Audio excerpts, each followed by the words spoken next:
सोचो एक ऐसी वेब सीरीज जहाँ हर एपिसोड के एंड पर आपका दिमाग बोले एक और, जहाँ हर कैरेक्टर पर शक हो, जहाँ हर सीन एक नया ट्विस्ट हो और जहाँ सच और झूठ के बीच का डिफरेंस ही कंफ्यूज कर दे। अगर आपको dark secrets, mind blowing twist और edge of the seat suspense पसंद है तो ये वीडियो आपके लिए है, क्योंकि आज हम बात करने वाले हैं top 5 suspense thriller web series की जो आपको मेंटली किडनैप कर लेंगी और एंड तक देखने पे मजबूर कर देंगी। तो जिसमें सबसे पहली सीरीज है तस्करी, जिसके टोटल 7 एपिसोड्स हैं और हर एपिसोड्स की लेंथ 40 से 55 मिनट के बीच की है। सीरीज में आप देखेंगे मुंबई एयरपोर्ट पर काम कर रहे कुछ ऐसे कस्टम ऑफिसर्स की कहानी जो सोने की तस्करी करने वालों को पकड़ने की कोशिश कर रहे हैं। सीरीज की जो प्रोडक्शन क्वालिटी है वो काफी अच्छी है। सीरीज पर बहुत सारे पैसे खर्च करे गए हैं जो दिखता भी है, प्लस एक्ट्रेस की जो परफॉर्मेंस है वो काफी लाजवाब है। बट प्रॉब्लम ये है सीरीज की जो राइटिंग है वो थोड़ी वीक है, इसलिए इसकी जो कहानी है वो थोड़ी भी ग्रिपिंग नहीं लगती। सीरीज में ना टेंशन है और ना ही थ्रिल, कहानी बस एक फ्लैट वे में चलती नजर आती है बिना हमें एज ए ऑडियंस कहानी और कैरेक्टर में इमोशनली इन्वेस्ट करे। इसमें काफी सारे कैरेक्टर्स मौजूद हैं लेकिन उनमें इमोशनल डेप्थ की कमी है। सीरीज उन लोगों को ज्यादा पसंद आ जाएगी जिन लोगों ने इस जॉनरा पे अभी ज्यादा कुछ एक्सपीरियंस नहीं करा है। सीरीज अच्छी है, टाइम पास के लिए देखी जा सकती है। Available on Netflix, rating 7.4 out of 10 IMDb पर। अगली सीरीज है भय द गौरव तिवारी मिस्ट्री। अब एक पैरानॉर्मल इन्वेस्टिगेटिव थ्रिलर सीरीज है जिसके टोटल 8 एपिसोड्स हैं और मैं आपको ये भी बता दूं कि ये जो सीरीज है वो एक रियल इवेंट से इंस्पायर्ड है, यानी सीरीज में आप जो कुछ भी देखेंगे वैसा रियल में हो चुका है। सीरीज में आप देखेंगे कि फीमेल जर्नलिस्ट इन्वेस्टिगेट कर रही है इंडिया के पहले पैरानॉर्मल इन्वेस्टिगेटर गौरव तिवारी की मिस्टीरियस तरीके से हुई डेथ को। तो आखिर गौरव को किसने और क्यों मारा? क्या ये किसी इंसान का काम है या किसी सुपरनेचुरल एंटिटी का काम? सीरीज में आप इंडिया के पहले पैरानॉर्मल इन्वेस्टिगेटर गौरव की लाइफ जर्नी देखेंगे। वो कैसे पैरानॉर्मल इन्वेस्टिगेटर बने, उन्होंने किस तरह के केसेस को इन्वेस्टिगेट करा और उनकी मिस्टीरियस तरीके से हुई डेथ के पीछे का राज क्या है, वो सब कुछ आपको सीरीज के अंदर देखने को मिल जाएगा। इसकी कहानी सीजन 1 में खत्म नहीं करी गई है, इसका सीजन 2 भी आएगा। Available on prime video, rating 8.3 out of 10 IMDb पर।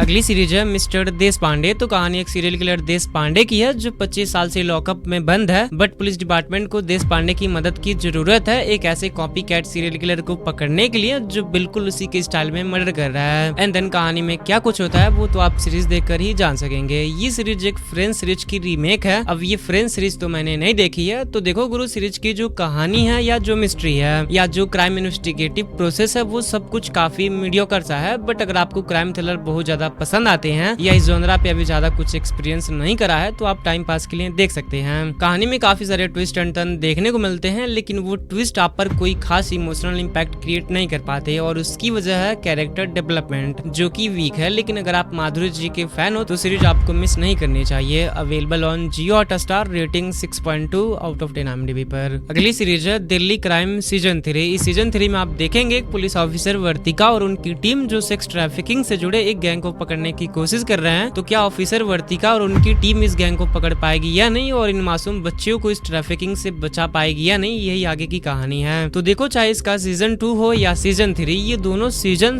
1 की बराबरी नहीं कर सकते। जो हार्ड हिटन स्टोरी टेलिंग सीजन 1 में करी गई थी उसको बीट ये दोनों सीजन नहीं कर पाएंगे। ऑल्दो सीजन 3 सेक्स ट्रैफिकिंग जैसे हॉरिफाइंग क्राइम पर बनाया गया और आपका एक इंटरेस्ट ये देखने में बना रहेगा कि ये सारा सिस्टम इंडिया में काम कैसे करता है और कैसे मासूम लड़कियों को धोखा दिया जाता है। वो काफी अच्छे से पिक्चराइज करा गया है, बट जिस लेवल की डिटेलिंग, इमोशनल डेप्थ की जरूरत थी वो कहीं ना कहीं मिसिंग है। तो अगर आपको इसका सीजन 1 या सीजन 2 पसंद आया था तो ये सीजन भी आपका अच्छा खासा टाइम पास करा देगी। Available on Netflix, rating 8.5 out of 10 IMDb पर। लिस्ट की आखिरी सीरीज है search the Naina murder case. Series के टोटल 6 एपिसोड्स हैं और हर एपिसोड्स की लेंथ 30 से 40 मिनट के बीच की है। कहानी ऑफिसर दास और ऑफिसर जे की है जो इन्वेस्टिगेट कर रहे हैं एक लड़की के मर्डर केस को। तो अब ये मर्डर किसने और क्यों किया और कल्प्रिट का मोटिव क्या था, ये सीरीज की मिस्ट्री है। ये सीरीज मिक्सचर है डर्टी पॉलिटिक्स, फैमिली ड्रामास और मर्डर मिस्ट्री का। एंड ये जो मिक्सचर इस शो के मेकर्स ने तैयार किया है वो आपके लिए बहुत ही मीडियोकर सा लगेगा। सीरीज आपको कुछ भी नया ऑफर नहीं कर पाती और ना ही सीरीज में शॉक्ड या सरप्राइज्ड के एलिमेंट मौजूद है। सीरीज में आपको जो भी पॉलिटिकल ड्रामास देखने को मिलेगा वो आपने कई बार एक्सपीरियंस करा है। बाकी सीरीज का इन्वेस्टिगेटिव ड्रामा वो ठीक ठाक सा है। अगर आपको इन्वेस्टिगेटिव थ्रिलर देखना पसंद आते हैं तो आपका एक इंटरेस्ट इस सीरीज के इन्वेस्टिगेटिव ड्रामा में बना रहेगा। Available on Jio Hotstar, rating 6.2 out of 10 IMDb पर।